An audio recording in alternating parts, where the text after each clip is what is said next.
भक्त जोगा सिंह जब छोटा था तो अपने पिताजी के साथ दसम पातशाही जी श्री गुरु गोविंद सिंह जी के दर्शन हेतु जाया करता था। एक दिन गुरु साहिब जी द्वारा नाम पूछे जाने पर उसके पिताजी ने बताया कि इसका नाम जोगा है। गुरु साहिब जी ने फरमाया कि जोगा तो सभी हैं, कोई माया का जोगा है, कोई परिवार जोगा है, कोई सत्कार जोगा है, तो कोई मार जोगा है। तो फिर यह किस जोगा है?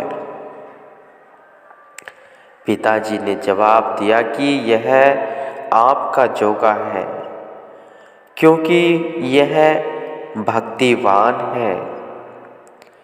गुरु साहिब जी ने जोगा को फरमाया कि ठीक है, अभी तुम घर जाओ, जब हमारा हुक्म होगा तो तुम तुरंत चले आना।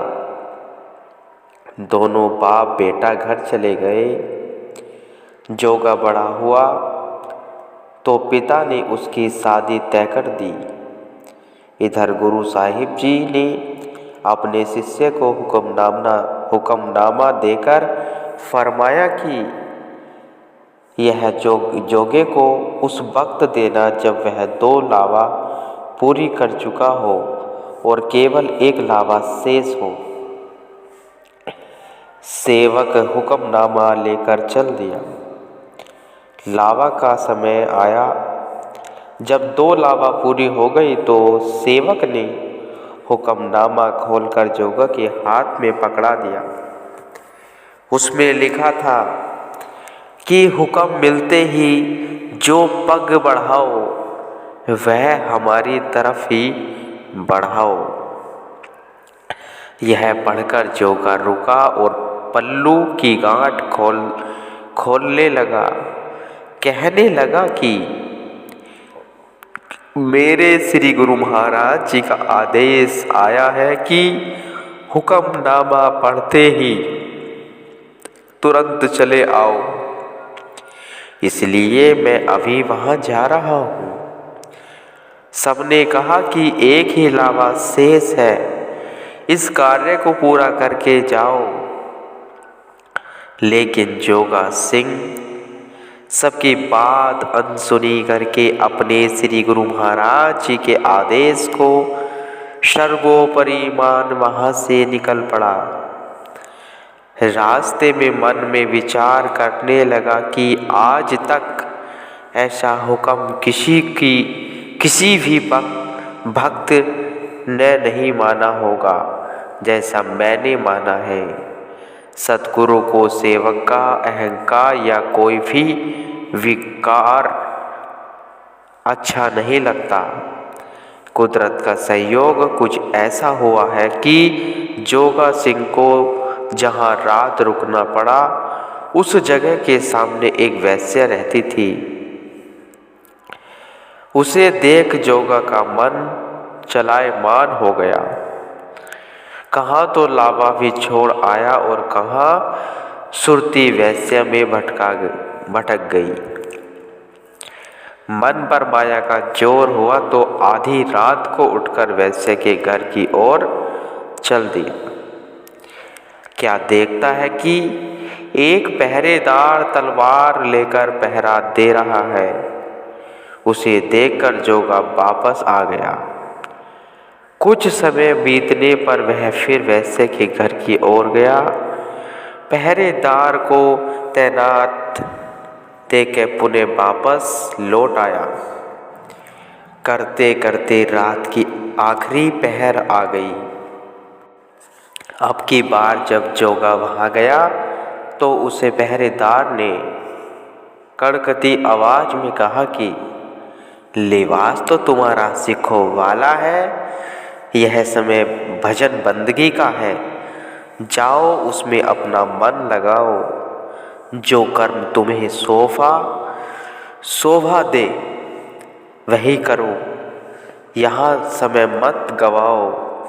यह सुनकर उसकी आंखें खुल गई और वह अपनी करनी पर भारी पछताव करने लगा। जब जब जोगा श्री गुरु महाराज जी के चरणों में उपस्थित हुआ तो श्री गुरु महाराज जी ने फरमाया कि तुमने हमारा हुक्म माना तो हमने भी सारी रात जोगा जागकर तुम्हारे ऊपर पहरा देकर तुम्हें गलत मार्ग पर जाने से बचाया।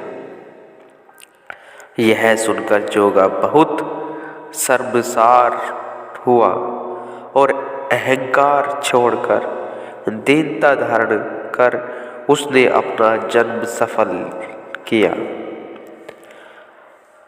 आशिक वही जो आज्ञा माने, रहे प्रेम में हुक्म पछाने।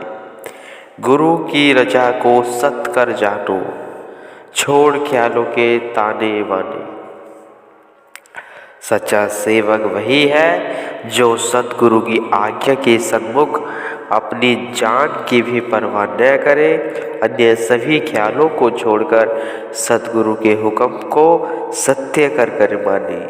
जिन्होंने सतगुरु का हुक्म मानकर अपना सिर श्री चरणों में भेंट किया, श्री सतगुरु देव महाराज जी ने भी अपना विरध जान उनकी लाज रखी। गुरुवाणी में वर्णन आया है, हरि अपनी कृपाधारी, प्रभु पूरन पेज सवारी, अपने दास को भायो सहाई। सतपुरुष कथन करते हैं कि प्रभु परमात्मा ने अपनी कृपा दृष्टि करके मेरी पूर्ण रूप से लाज रखी। प्रभु अपने दास का आप सहायक बना। वास्तविकता भी यही है कि जो सतगुरु का दामन थाम कर अपना सर्वस्व उन पर न्योछावर कर देते हैं, वे सतगुरु की कृपा दृष्टि के पात्र बन अपना जन्म सकारात कर लेते हैं। कहा है भी, ऐसा कौन कर सकता है सच्चे सतगुरु के बिना भगत को योग वैराग्य के भंडार खूब भर के देता है, मिटाकर अज्ञान का अंधकार कर विरध की संभार। एक पल भी नए आँखों से वह ओझल होता है।